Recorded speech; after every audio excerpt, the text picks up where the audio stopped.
What's going on, everybody? Welcome to another episode of Pod Scum. I am, of course, your host, Reckless Rex Ruger. Watching my back, as always, is the Freddie Mercury puppet.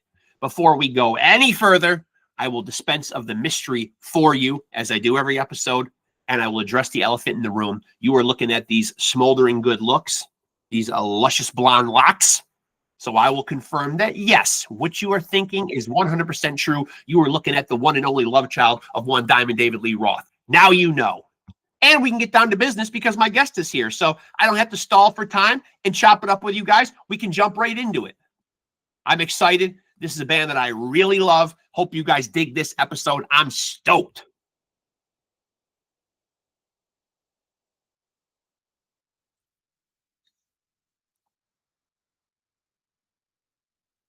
Tim, how's it going, man? Can't hear you. You gotta activate your microphone.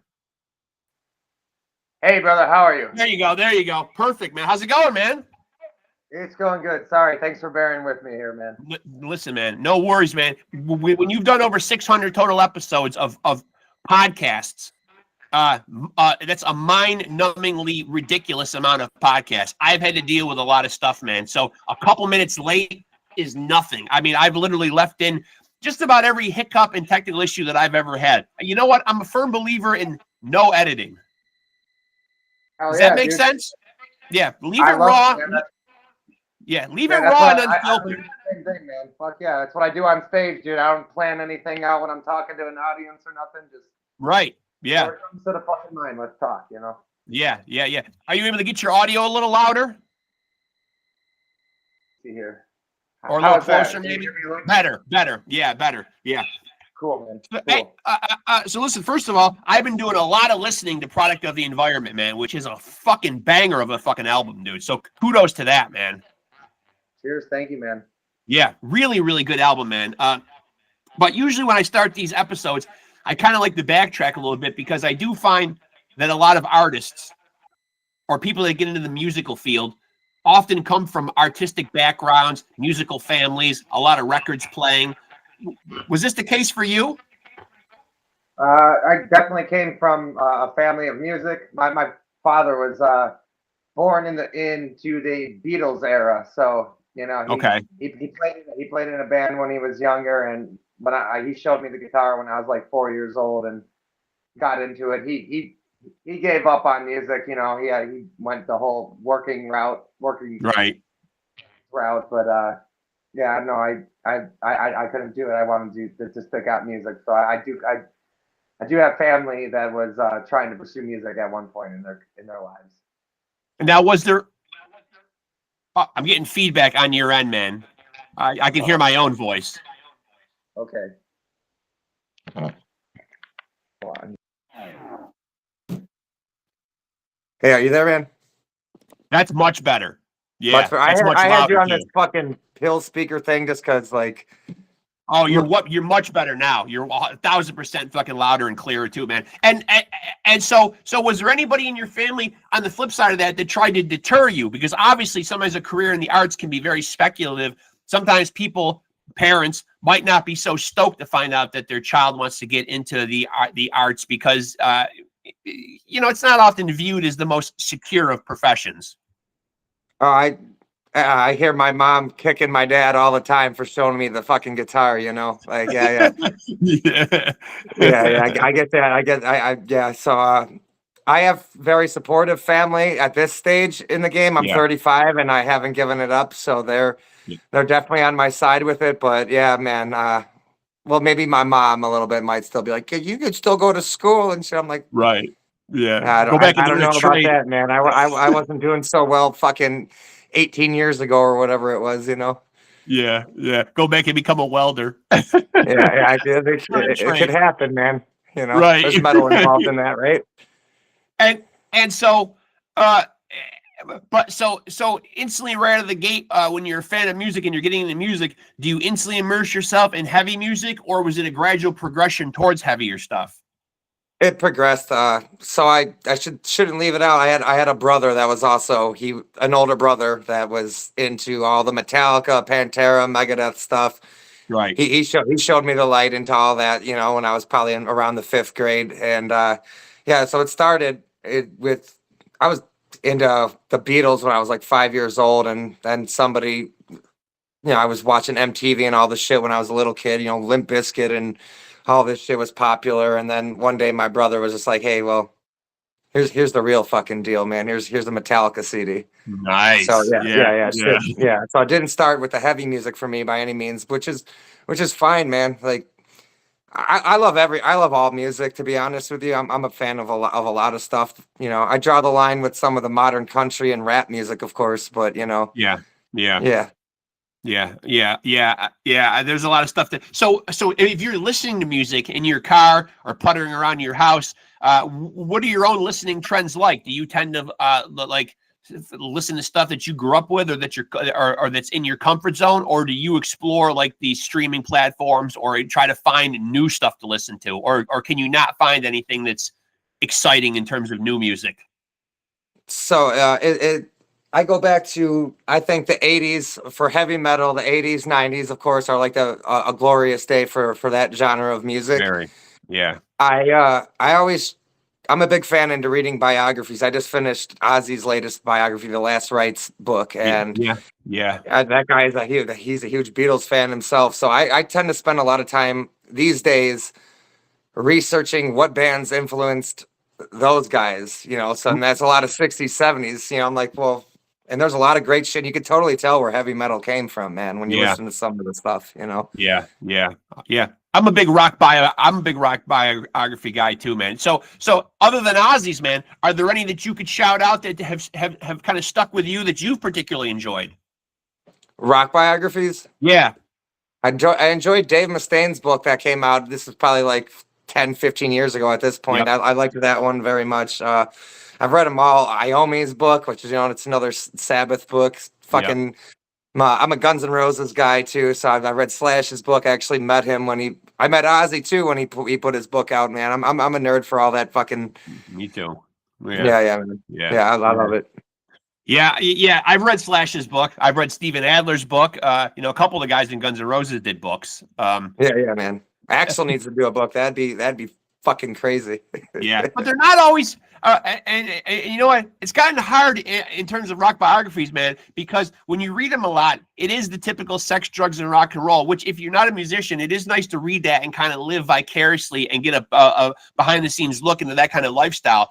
But then it's like, is it possible to do the rock biography and do it any differently than that? I know that's what people are expecting from it, but I mean, is there a way to do that and still find a way to do something? I don't even know what I'm trying to say here, man, but is there like a way to do that and still incorporate like, another element? You know what I mean? Like, because it does sometimes seem like it can get a bit redundant, and I've read a lot of them. Yeah. That shit never gets old for me personally. I can read about self-destruction all day long and can kind of relate to it, Yeah. I mean, they don't make them like that anymore, man. Musicians, that's true. There's that fucking famous meme or whatever. I don't know if you've seen that meme out there. There's musicians in 1987 and Slash like passed out next to a bottle of Jack, and then there's musicians today like glued to their computer, writing songs, which I respect both worlds, and Yeah. You identify with one world more than the other, though, because you are kind of, you said you're 35, so you're kind of right on that precipice of both worlds. Yeah, man. I feel like I kind of watched one end and another begin. You're right. Yeah. I got into, I started getting into the heavy music around like 2001. Yeah. I can pinpoint it to the 9/11 tragedy. I still remember I was right in 5th grade, right around that time. I was getting my first Guns N' Roses CD, my first Metallica CD, and all that. Yep. And so do you remember a specific album? Is there one album you could definitively point to and say, here's the one that got its hooks in me as far as metal? Fuck. That's as far as metal. What made me want to pursue doing metal would probably, and this is a weird one, but Pantera's The Great Southern Trendkill, man. I fucking love that record. I don't know, man. It was off the fucking walls heavy, and I think it kind of that album in particular kind of like was a little bit more ahead of its time for me. I think it's kind of, there were some hardcore elements on it and all that. Oh yeah. And I just thought that shit was fucking brutal the first time I heard it, man. Like above anything else I heard Pantera doing.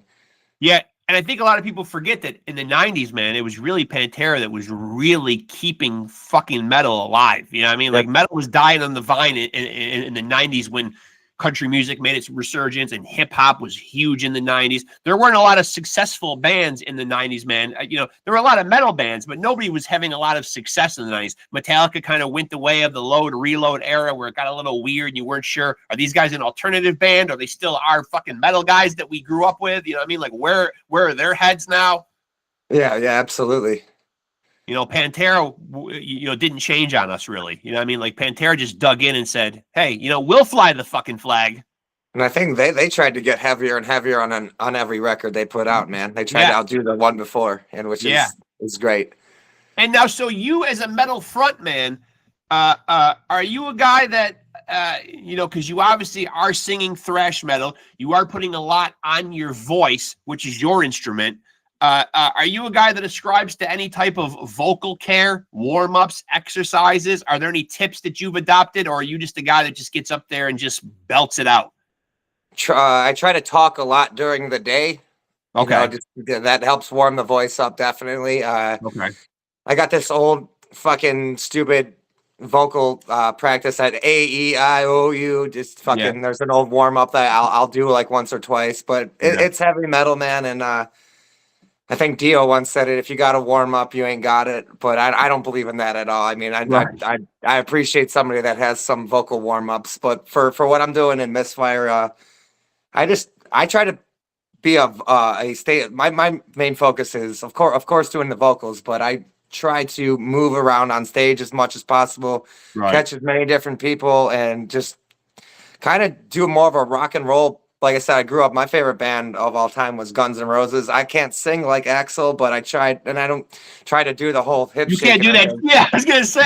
I don't, that would look stupid with our music anyway, but the whole, I've seen that guy front row many a times, and I've just like seen him make eye contact with people in the front and people 18 rows back, and he's just always somewhere else, and I try to stick with that, man, and just do the front man thing. That's my main thing, is just not being scared and just being the performer, you know. Yeah. Now, before we dig into your own career and Misfire, you know, because you did confess, you know, that Guns is your all-time favorite, man. Where do you stand on where Guns is right now? We see so many of these bands that are legendary from back in the day that are getting their asses handed to them on social media and on YouTube for not being able to deliver the goods like they used to be, which I think is an unfair comparison, because I defy anybody to replicate what they did 40 years ago and be able to do it as fucking good. You just lose a step. It happens to everybody. But take Guns N' Roses in particular. Do you like what they're doing right now and your hero Axl Rose?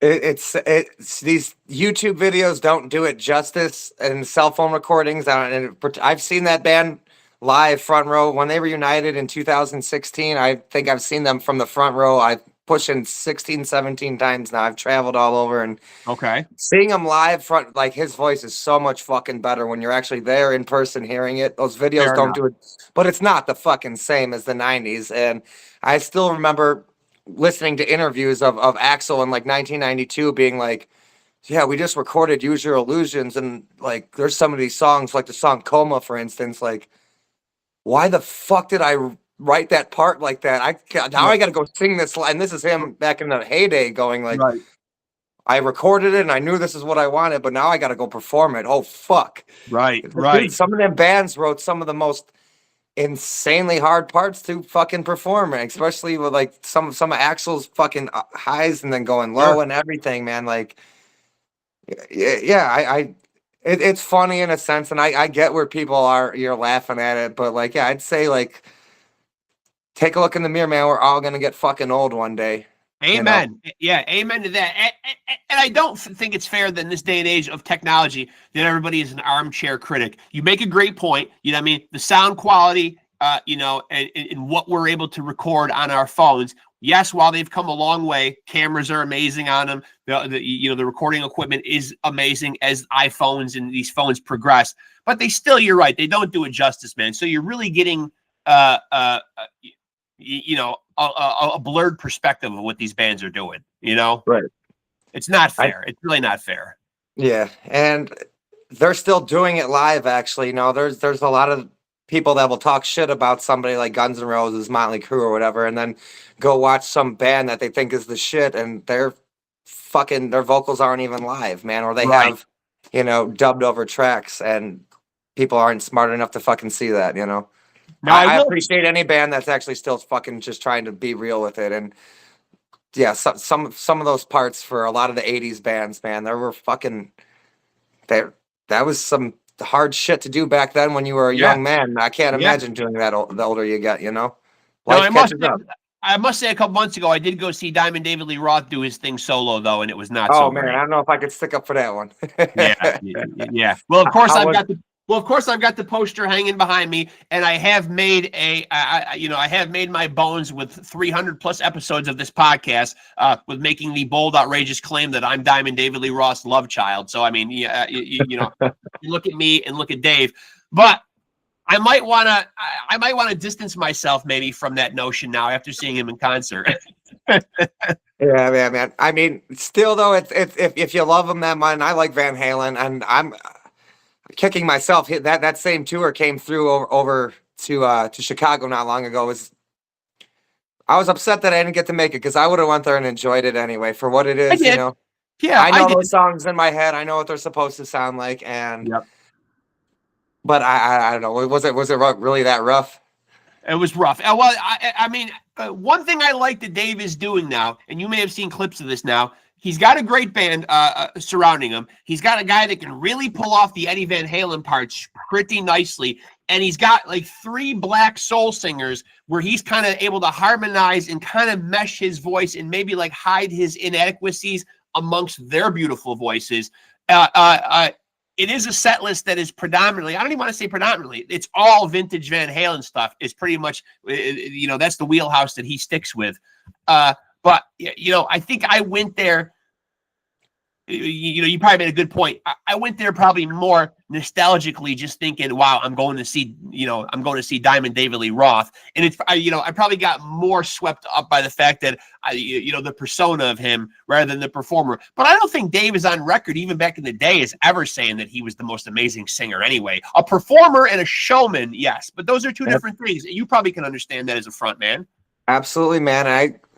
My band will probably disagree with this one, but like I'm more interested in seeing somebody put on a bet. If they're off on a note or two, I'm happy to see that. That's they's fucking human. I get it, Right. I sing in the car with that song all the fucking time, and I fuck up that note too. Like I always come in early, and so does he. Right. Right. Yeah. And I think that is good. And I think in this day and age with backing tracks and click tracks, and I'm not a musician, but these are just terms that I hear, these smoke and mirror tricks that bands like put on or whatever. I would rather go and hand over my money to see somebody live and see them warts and all. I know there are people that say, I want it to sound like the album. I want to go and see a great show. I want these songs to be replicated like I remember them on an album. But then what are you going for the live experience then? Stay the fuck home and play the album then. Absolutely. You just said it better than I could ever say it, man. I've been saying that for fucking years now. Yeah. I want to go see a live performance. I want to see it. Right. I mean, remember in the 70s, man, when a lot of bands were into that, making live albums, and they would leave the hiccups in. If somebody fucking stepped on the microphone cord or there was some squeal or some feedback, that was all left on there. And I thought it was cool. I don't know. I don't understand. I mean, it's mistakes at the end of the day, but I don't know. I kind of just like it, man. Like if it was the whole fucking song getting fucked up, I'd be like, what's wrong with this guy? But when there's a problem here and there, no, it's just like nice to know that these people that you hold to such a standard, like I grew up viewing some of my favorite musicians as like godlike, and then you hear them fucking like this, and you're like, all right, cool. They're just human, And plus, it's rock and roll, man. Shouldn't it be a little loose and sloppy anyway? Why was he off on that note, or why did he miss that part? Oh, because he was like fucking looking at someone in the audience, maybe, or somebody. That, I don't know. I love that fucking anarchy shit about when a band has just complete anarchy on a stage. That's what I fucking like. Yeah, right. There should be a little irreverence. It should be a little loose. It should be a little bit on the sloppy side. Yeah, I mean, I think in this day and age, we've gotten so used to with Pro Tools and the advance of technology, we've gotten so used to having our music be so sanitized and so perfect. No, let's do another take. No, look, man, like we can punch this in and we can take the most perfect versions and fuse them together, man. And you know what I mean?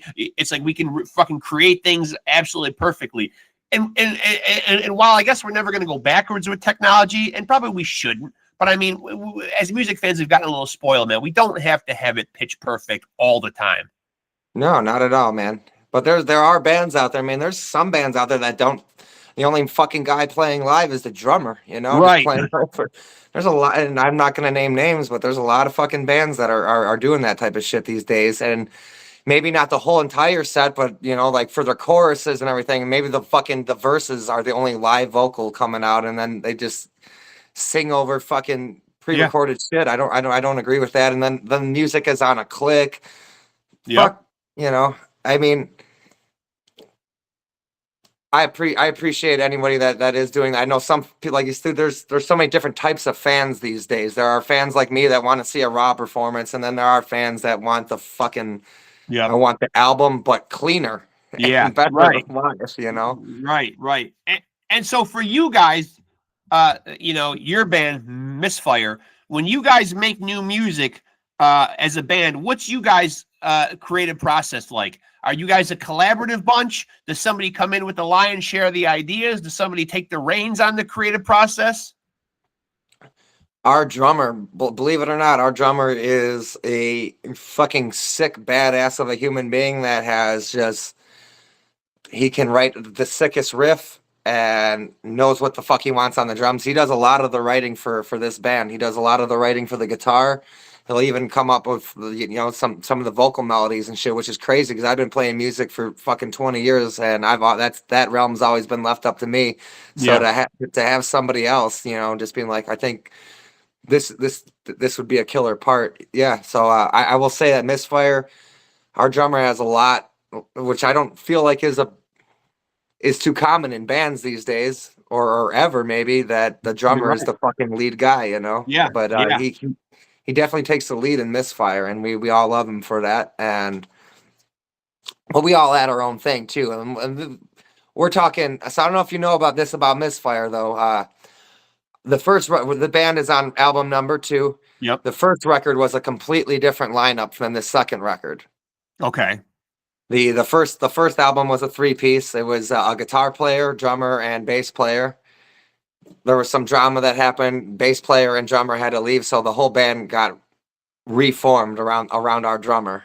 But were you in that first lineup though? I was not, but when they released that, they were signed and everything, and they recorded the album, had the album pressing through Monarch and everything, and the band fucking split right before their first tour. They were supposed to go out with Cradle of Filth. And they were actually on the road. And there was just some band drama, and it didn't work out between that lineup.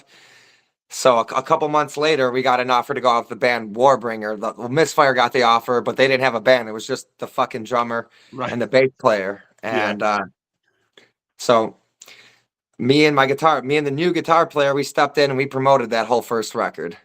Wow. But you're not singing on that first record, no? I'm not singing on the record, and it's a little funny enough. My childhood best friend is the fucking singer guitar player on that first album, and I was in a band with that guy for years, and they got signed as a band or whatever, and just when it came time to go on the road, this particular person that's not the life for him. A great musician, great guitar player. It was just he couldn't do the touring thing, so I felt everyone in Chicago, everyone that knew Misfire was like, wow, this band's about to go do something awesome. Just put this record out. And wah.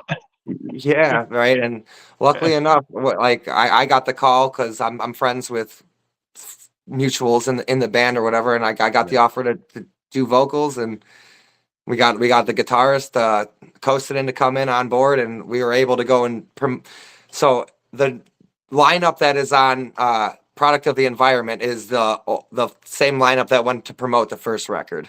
Okay. So what were you doing?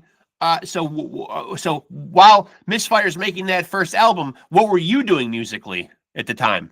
I was trying to do a punk band. I was hanging out in New York City. I was like, yeah, I was highly into a band called the Ramones from New York. I was late to the fucking party with the Ramones in my life. I was like 30. I was like, oh, I'll fucking give this band a chance. And me and you got a lot of similarities in our life because I kind of came to the party late with the Ramones too. And I am a New Yorker, so I should really be fucking ashamed of myself. I live in upstate New York, but I always knew about the Ramones, but I think they were on my peripheral and I just didn't really appreciate them as much, you know?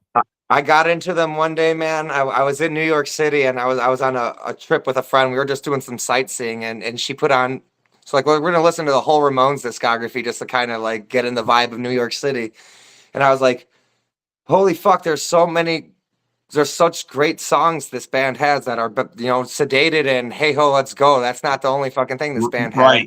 Right. And then I like I said, I'm big into the history of music, so I decided to like research them, and man, they were one of the main first bands to kick off the whole going to small clubs and watching a fucking band like that. What I'm doing, like, I don't know that what we're doing in Misfire or any of these bands would exist without the CBGB era, you know? Yeah, legendary era. And of course, me being from upstate New York, I'm a little partial, man, but the New York hardcore scene, punk rock hardcore scene, fucking legendary. Second to none. I mean, yeah, man, it's the funnest.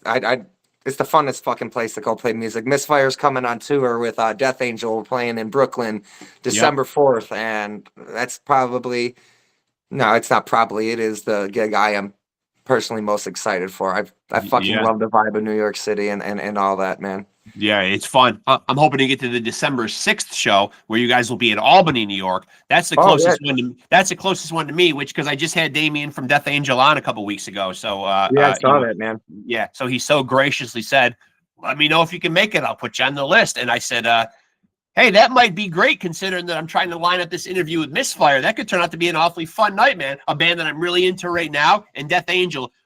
Probably my favorite thrash metal band of all time. I really love those guys. I've had the drummer Will on the podcast. I just had Damien on. I just love those fucking guys. They just are a great fucking band. We actually they're a fucking awesome band, and they're so cool that nice guys. Yeah. Their guitarist Rob was nice enough to our management reached out to him because we share a manager, but our manager reached out to the Death Angel camp and asked their guitarist Rob if he would be interested in loaning a guitar solo on Product of the Environment, our latest record. Fuck yeah, man, I'm there. This fucking badass legendary guitarist is on Misfire's record. We're an up and coming band, and so like that's how cool those fucking guys are, man. We never even met face to face yet, and this guy just heard the music and was like, sure, I'd love to do it. Yeah, that's what I love about that's what I love about the legends, man, who are willing to, that's what's so great about the metal community, though. I don't feel like even though everyone wants to get their music and get their band noticed and get ahead, it's not about like fucking trampling your fucking peers. You know what I mean? It's about elevating the acts around you. Trying to put together good tour packages, doing something like Rob did for you guys. You know what I mean? Like saying, hey, here's a band that was us fucking 30 years ago. You know what I mean? Right.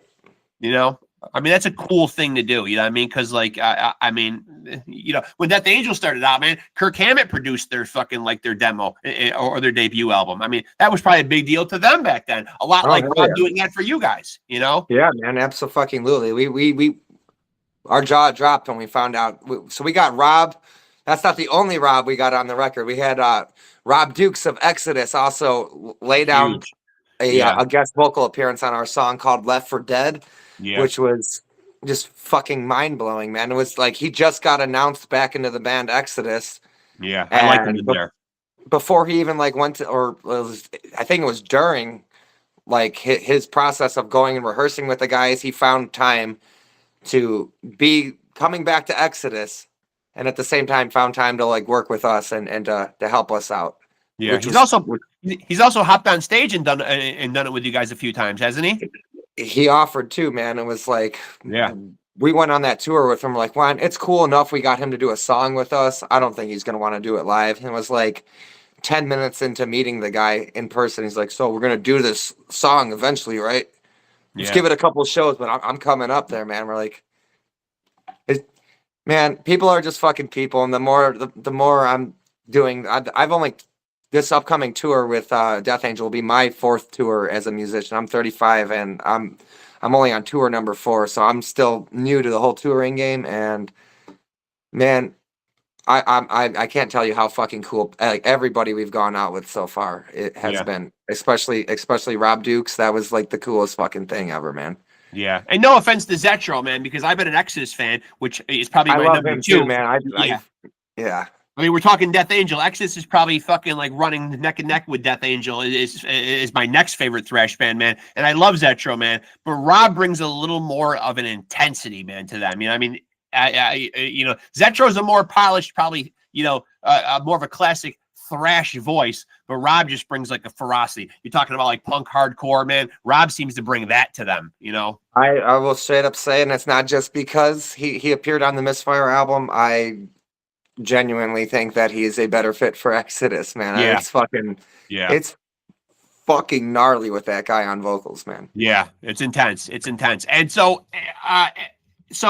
when you guys are writing music together, man, you know, how does a great Misfire song get crafted? Like, what's the recipe? What typically comes first for you guys? Is it a title, a line, a riff? Usually starts with a riff. Definitely just with a riff, and then everything else comes to follow.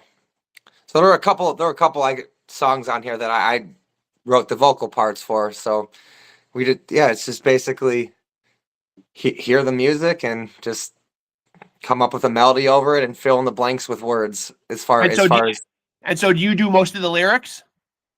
For the last record, I won't say I did, but I did offer a lot of like some of the melody for parts and stuff. And my singer would be like, "Here, I want you to sing these words here. These are the words I feel, and sing it like this." And I'd be like, "I like the words. Maybe change this word, that word, and hold that note out longer." And I'd bring my own flair to it for the most part. But moving along, Misfire's trying to get better with all of us collaborating together.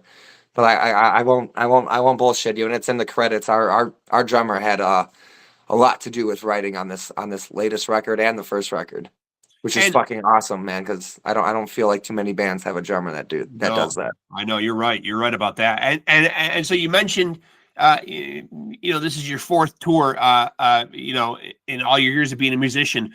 So touring is still pretty fresh to you. What is your relationship with touring? Because I talked to a lot of guys on here that have done it a long time, and they like the itinerary to be like, you know, 3 or 4 weeks is kind of that sweet spot, like where it starts to kind of be like, oh, okay, I've had enough of this. You know what I mean? I hear that number a lot. You know what I mean? But where do you guys as a band stand on touring? Obviously, sometimes it can be difficult.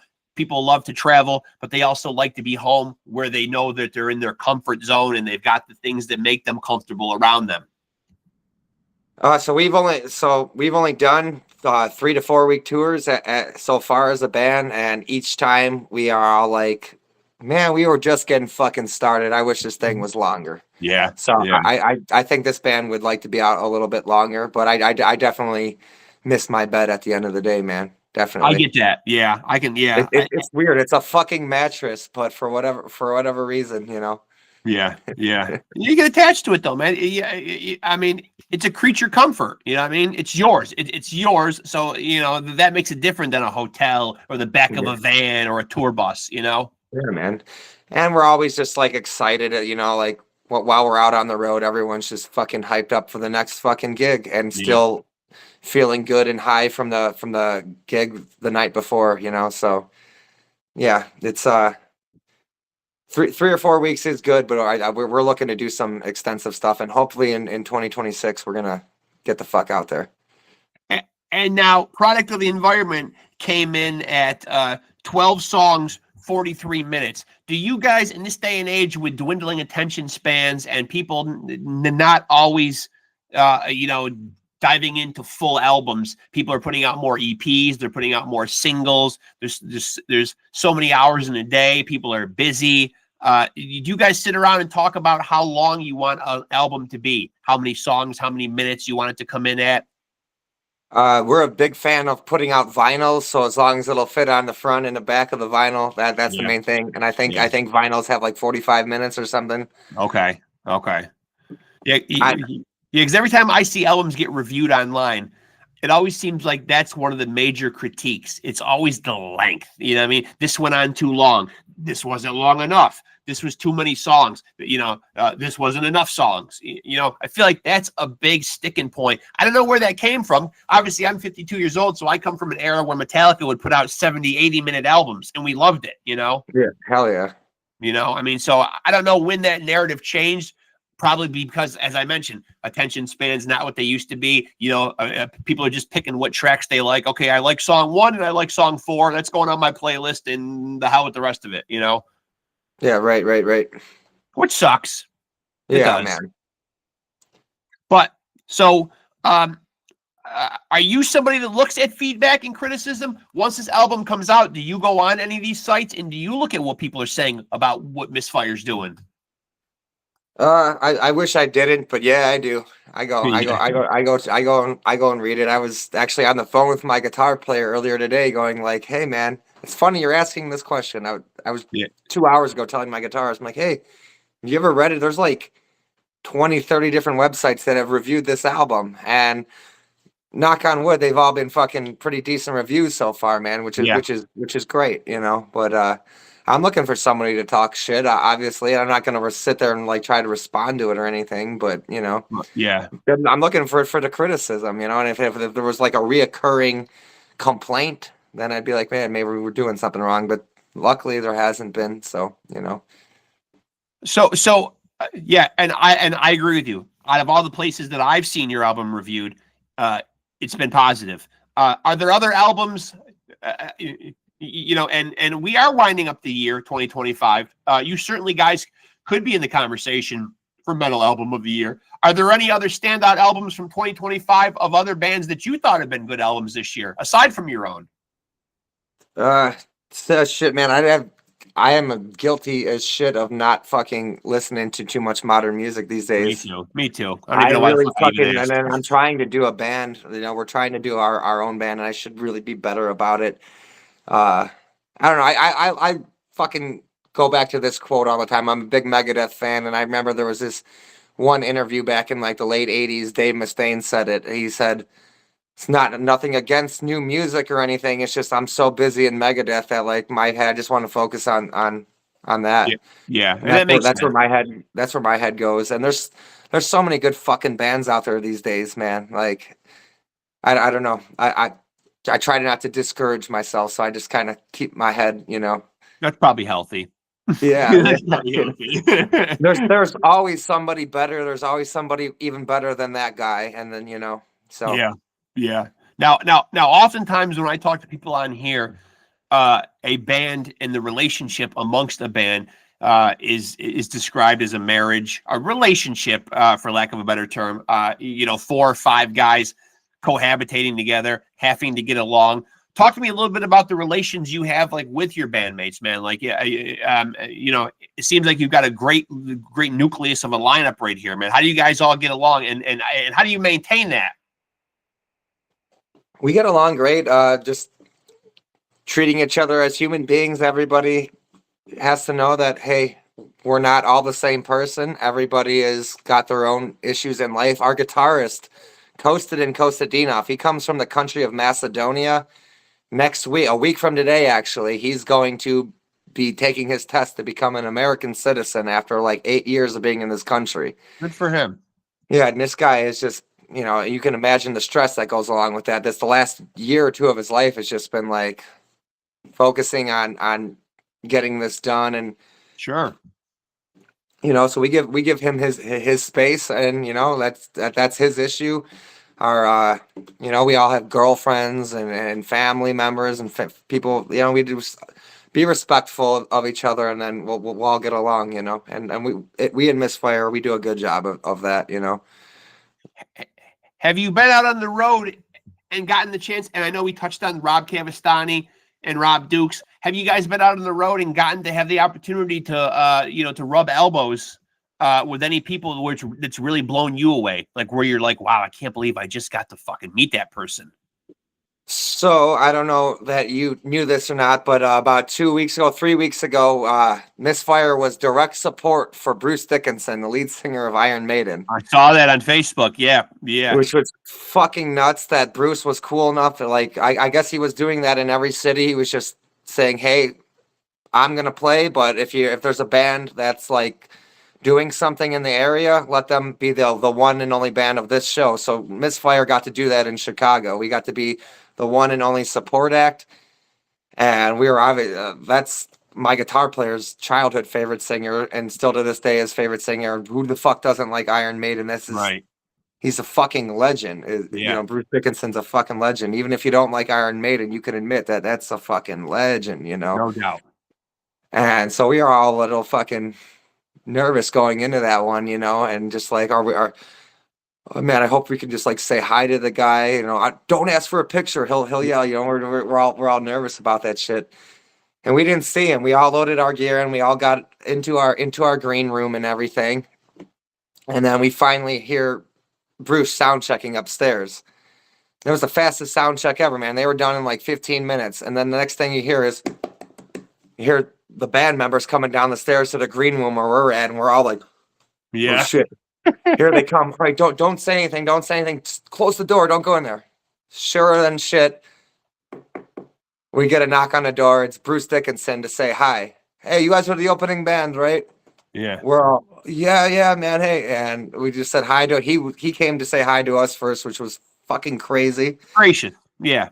Yeah, and you know, he took photos with us, signed an autograph for our guitar player and everything, and then he says, "Hey, we wrapped up our sound check really early. You guys got the longest sound check possible, man. We tried to finish up fast for you guys, so go have fun. You guys got like an hour to sound check." And we're just like, there's a lot of bands, and you open up for bands that are, you know, known and stuff. You're lucky to even get a sound check, you know, that night. And here's this guy going, we tried our best to finish up early, and you guys get the longest sound check.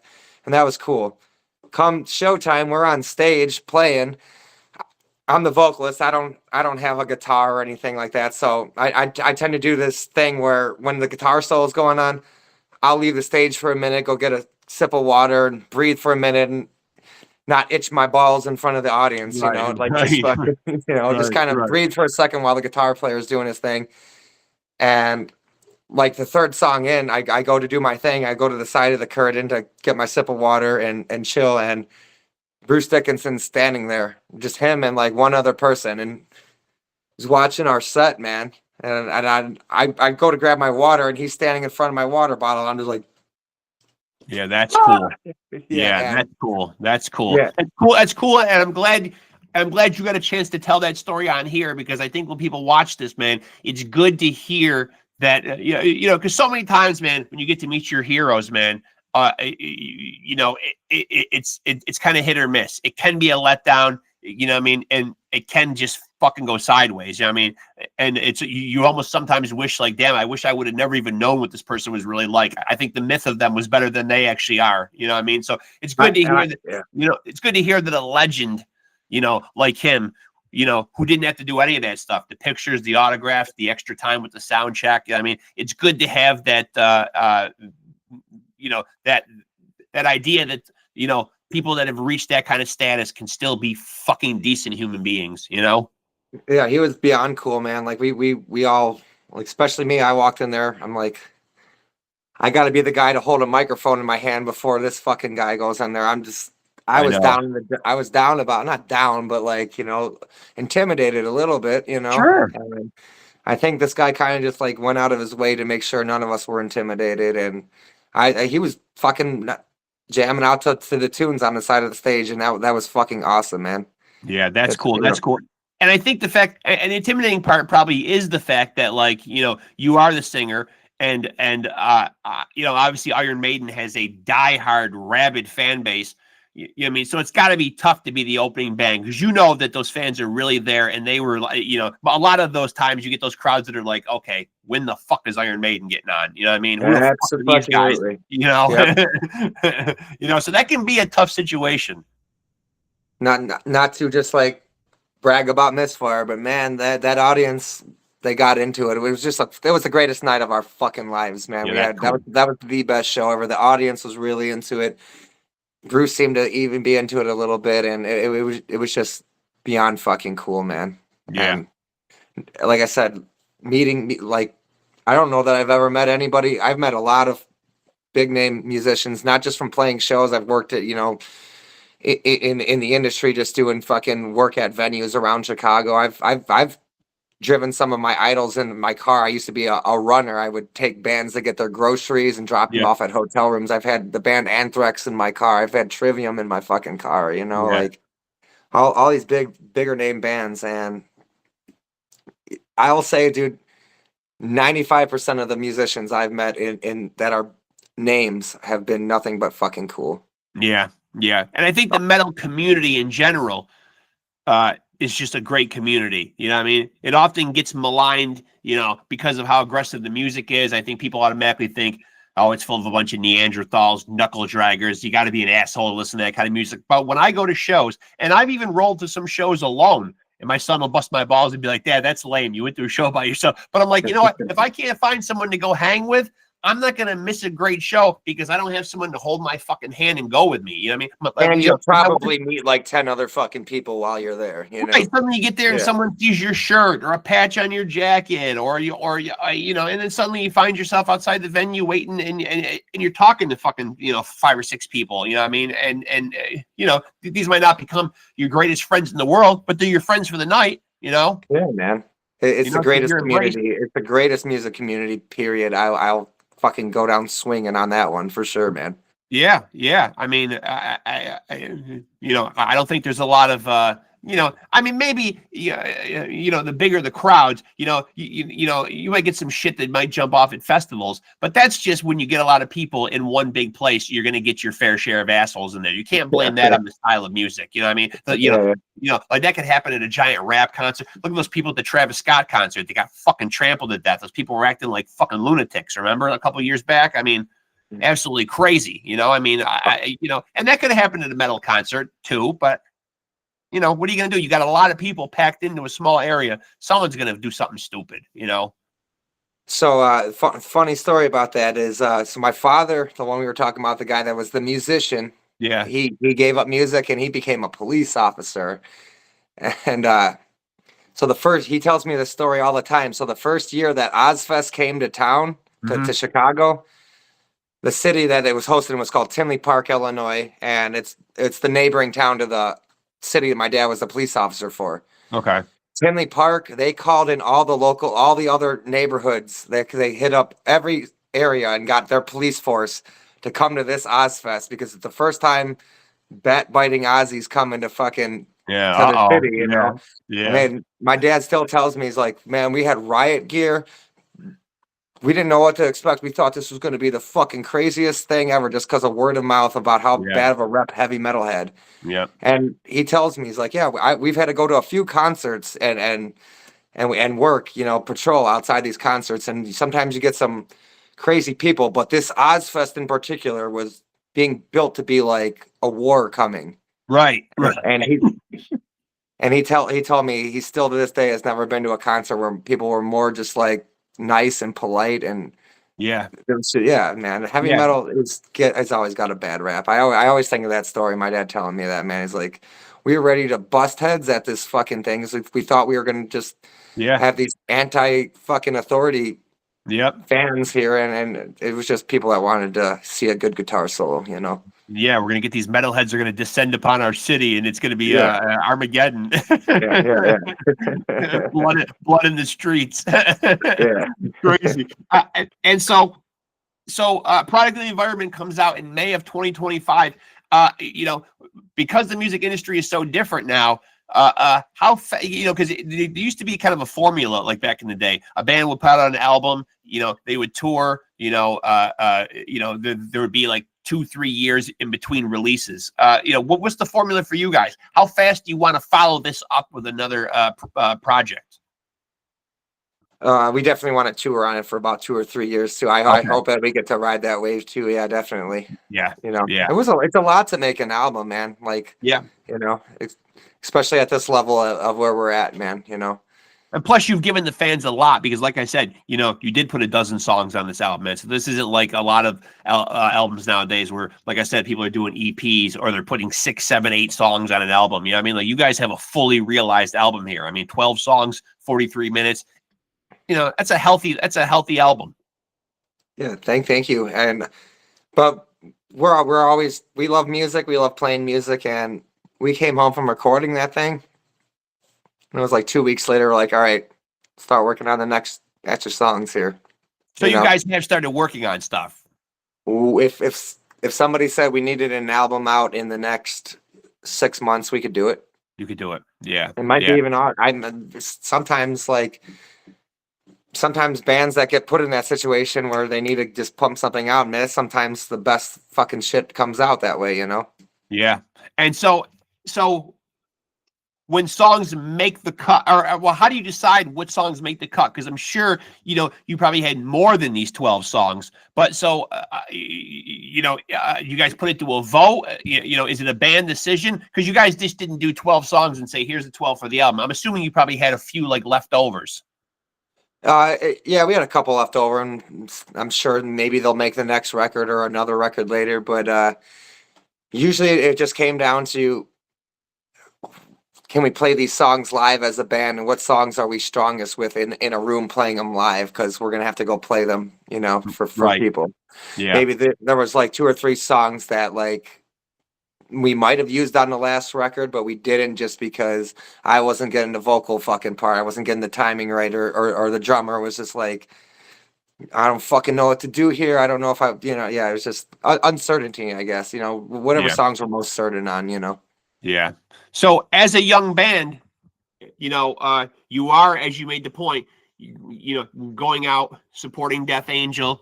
Of course, Death Angel is going to be out playing the legendary Act 3 in its fucking entirety, folks. If it's coming to a town near you, get the fuck out and see it, man. That's a landmark, seminal album in the thrash metal world. They're going to be out there busting out Act 3, start to finish. Are you guys, and you know, maybe this isn't even a valid question because you kind of just answered it because you guys showed up and showed out on an Iron Maiden or on a Bruce Dickinson fucking bill. But are you guys nervous at all about going out and playing with the legendary Death Angel, or have you kind of relieved those nerves because of the Bruce Dickinson experience?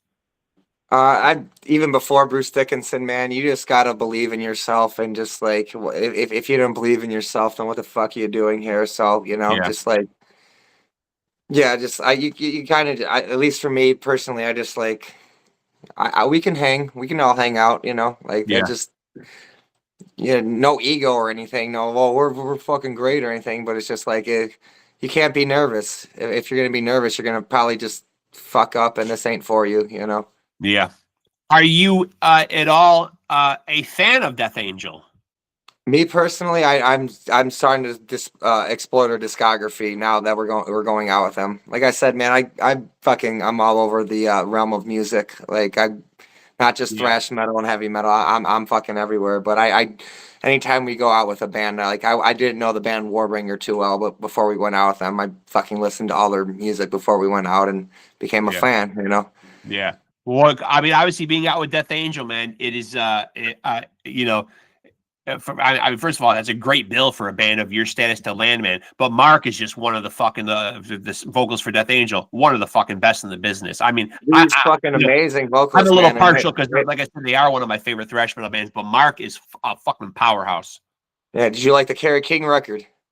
I did. Yeah. I think I liked it. You know what I mean? Like, not to impugn anybody's work on it. Obviously, Kerry's a legend, man. But I did like it more because Mark fucking sang vocals on it. You know what I mean? Like, that was probably... That's why I fell in love with the guy, man. Like, I thought he did great. And that's what made me... And this was before we even knew we were going to go out with Death Angel or have them on our record or ever. That's where I started with Mark. And yeah, as a vocalist, that guy's fucking awesome. Yeah. And what a lot of people don't remember, man, is that Death Angel, man, fucking came out of the gate hot. And then they stepped away from the game, man, for a long time, 13 or 14 years. Yeah, they were out for man. like a decade or so, right?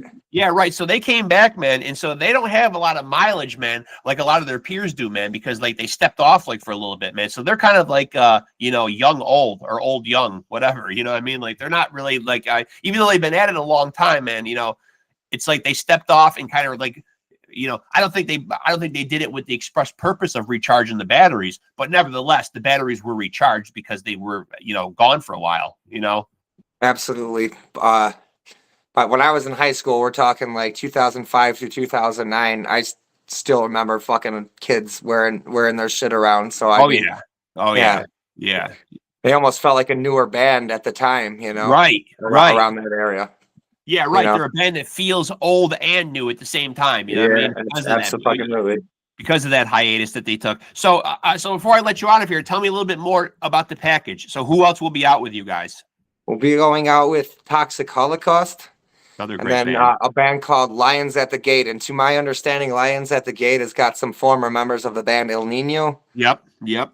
So, I mean, I think all around this is just going to be a fucking killer package, man. No doubt.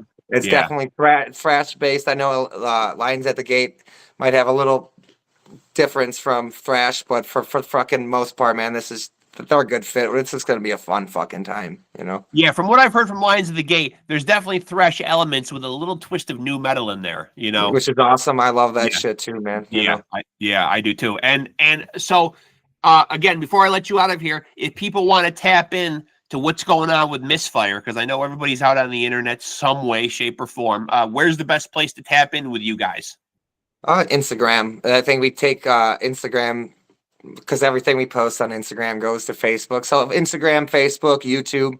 Check out our YouTube channel. We got some fucking awesome music videos out there. We put out 3 music videos from this new album, Left for Dead, Living the Dream, and We Went Through Hell. And before we kick off this tour with Death Angel, we have another music video coming out called All Over the Place. So just check us out on Instagram, Facebook, YouTube. That's the best place to find us. I appreciate you doing this, man, and I'm glad we got a chance to do it, man, because it's always a treat for me to have these great conversations on here, but it's especially exciting to me, even as a fan, man, like when I get to have somebody on here that's from a band that I'm really, really excited about and on fire for, man. And as an old school thrash fan, I must admit it can be very hard for me to stray away from the Death Angels and the Exoduses and find like new thrash metal and say, oh, good, there's hope in the 21st century that thrash metal will be okay once these guys start to step off and step away from the game. It's great to be able to find new, awesome thrash metal bands. You know what I mean? So I'm happy that I discovered you guys, and I'm really enjoying it, man. And that's coming from an old codger like me who doesn't like to go out of his comfort zone and find a lot of new music, So I'm happy when the algorithm on my Apple Music gets it right and suggests me some fucking bands that I can actually sink my teeth into. Hell yeah, man! Technology is good for something, right? Once in a while, yeah. If it gets the algorithm right and it's good for shopping and maybe porn, I don't know. It depends on what you're into, I guess. But there's not a lot of upside to technology and being able to do shit like this, I suppose. But yeah, fuck yeah, man. Yeah. Well, I appreciate that compliment. Means a lot, man. That's what we were going for. We can tell that the genre we love, thrash metal, it's dwindling a little bit, but we're gonna fucking stick out there, man. We're hoping to put out the best music that we can, and we hope that it pleases fans of the newcomers of metal and the old school fucking generation. Yeah, well, someone made the point to me a couple weeks ago who was on here, man, that thrash metal specifically, but metal in general, though, is still really an old man's game. And I don't mean that younger bands aren't doing a great job, but the elder statesmen are still out there kicking ass. So I don't want to just write them off and say, all right, man, those guys are fucking past their prime, because I did go see the Bay Area Strikes Back tour a couple years ago, and I was blown away seeing Death Angel, Exodus, and Testament. Oh, those fucking bands are fucking still kicking ass to a high They're degree. Still the fucking, we just hope to follow in the footsteps. Yeah. So I'm not trying to say that the old bands have lost a step by any means. It's just nice Me to know either, man. They have not at all. They have not at all. No, like bands like Exodus, man. Like when they make the moves, getting Rob Dukes on vocals, they've only gotten fucking tougher, Yeah, I mean, Testament just dropped a new album that's fucking amazing. Oh, it's fucking killer, man. Incredible, man. Apparently, Exodus is teasing that their next album is going to be one of their most fucking ferocious yet. Another band out of Arizona that I really love that have been good to my podcast. I love Flotsam and Jetsam, another great fucking thrash metal band with a great fucking singer, man. They're coming out with an album next year, man. You know what I mean? They're still flying the flag, 40 plus years into their career. So, you know, the old school bands haven't gone anywhere yet. It's just nice to know that when they do, that there's great bands like yourself that are coming down the pike that are going to say, hey, we'll take the fucking torch and carry it from here, you know? We definitely will, man. Yeah. If we're lucky enough. Fuck yeah, man. Yeah, I appreciate it, man. And for sure, stay in touch, man. And we'll definitely do this again, man. Really, I enjoyed the conversation, man. Hopefully, we can meet up in person and say what's up, man, in December, man. Come to the Albany show. And if Death Angels only got you on the guest list and you want to bring a friend or two, let Misfire cover them. Just stay in touch, brother. I will. I will do that for sure and take you up on that for sure, man. Yeah, I would love to do that, man, for sure. Yeah. Cool, man. It was very nice to meet you and talk to you today, man. You too, brother. We'll do this again, my friend. Thank you, man. All right. See you, brother. All right. Later, Tim. Later, man. And there he goes, folks. Tim Jensen, vocalist for Misfire. Do your boy Reckless Rexx a solid. Go support these guys. If you're a metalhead, if you're particularly a thrash metal fan, I think this band will be a band that you will really enjoy. They dropped an album this year called Product of the Environment, which I think is certainly an album that is in contention. And granted, I do this podcast and I try to keep my ear to the pavement. I don't quite know every metal album that's came out in 2025 that might possibly deserve that accolade. I just know that this album by Misfire is very much in the conversation. And this is a fully realized album, as I said. 12 songs to sink your teeth into, 43 minutes. I don't give a fuck what critics say, too long, too short, yada, yada, yada.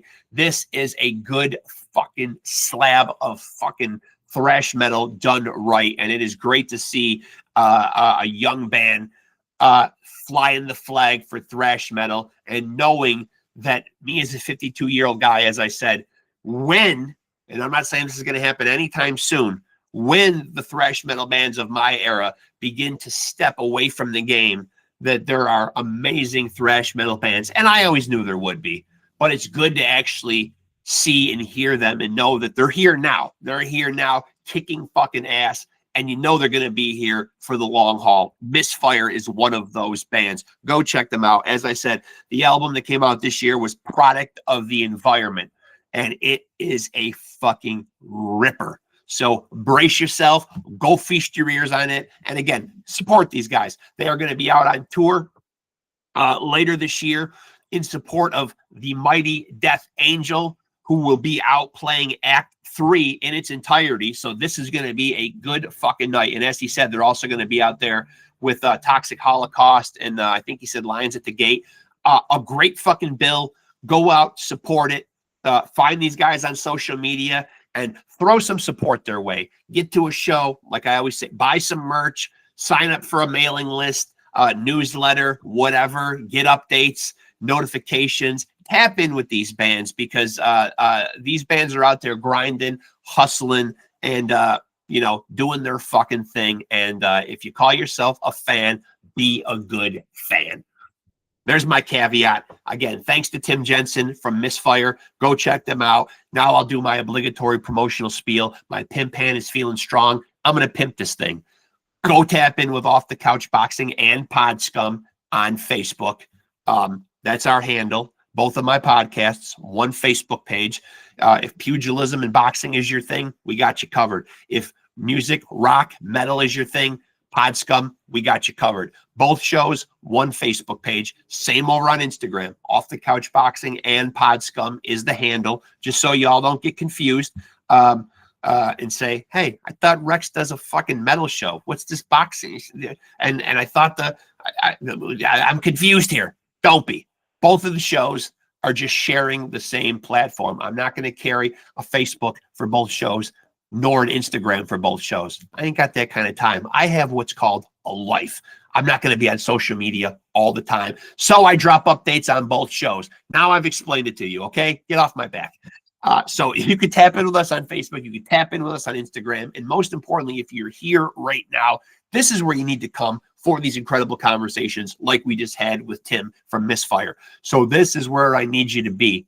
Instagram, Facebook, yada, yada, yada. That's all fine and well and good. You'll get updates. You'll get reels. You'll get snippets of the conversations. You'll know when new episodes are going to drop. You'll get updates. You'll get any other. And it's not just about Mind you, Facebook and Instagram are not just promotional tools for me to let you know what's coming up with the podcast. I also throw a lot of cool shit up there. If you're a boxing fan, I give you updates on big fights, results, analysis, predictions, viral videos. Same with music, when albums are going to drop, what's going on, what tours are coming up. So any cool little things that are newsworthy and noteworthy, if they come up on my radar, I put them up there, keep you guys in the loop and keep you guys informed, sharing information.